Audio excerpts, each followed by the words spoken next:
Hi, sorry about that. Michael Hughes here, Michael Hughes Training. They say that punctuality is the politeness of kings. I'm not so sure about that, but when it comes to training, I do know that punctuality is very important indeed. We want to start on time, we want to finish on time, we want to achieve all the course material, and we want to give your staff the best opportunity to learn as much as they can. And it's hard to do that if the course starts late, or if the course is repeatedly interrupted by people arriving late. Now, can we totally eliminate lateness? Probably not. Things do happen.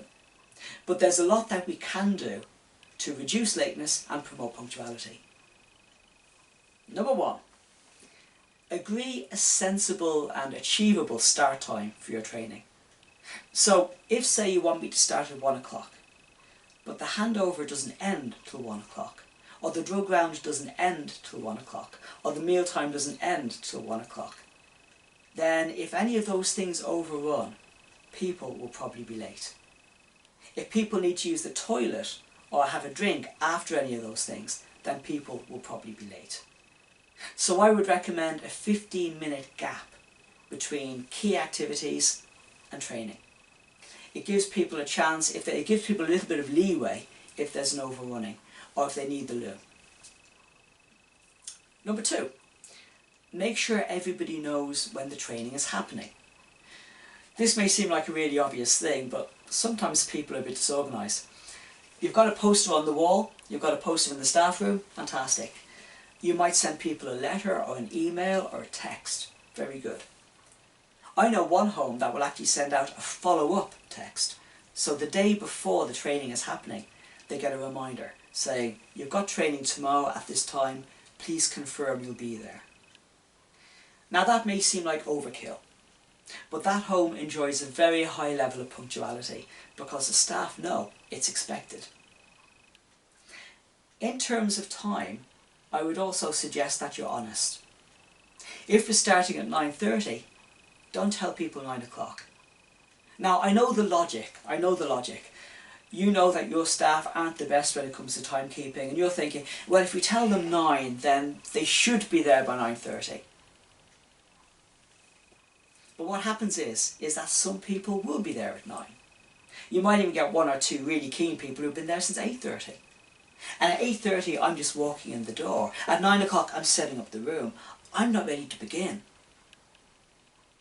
So I would say, give them the correct time.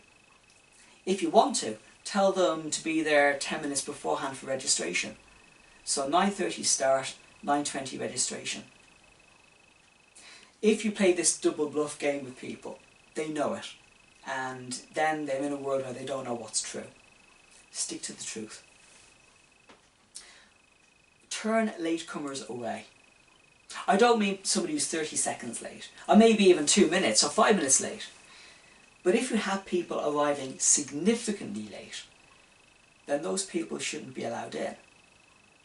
Because those people have actually missed a significant portion of the course. Not just the written section that they can copy off their colleagues or photocopy, but they've missed any discussions that have happened and the additional bits that I tell people. They've missed that. And if you allow latecomers, significant latecomers, to be admitted, then that shows everybody that it's acceptable, when it isn't. So I would say, agree a cut-off point with your trainer.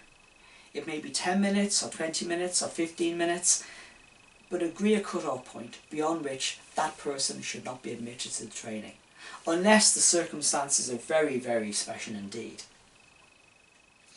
I would also recommend that if we do agree a cut-off point, then you should enforce it. So if Mary arrives half an hour late, when we've agreed 20 minutes, she should be intercepted at reception and sent home, or told to put on a uniform and do a shift. If we agree a cut-off point, enforce it. And that's it for the moment.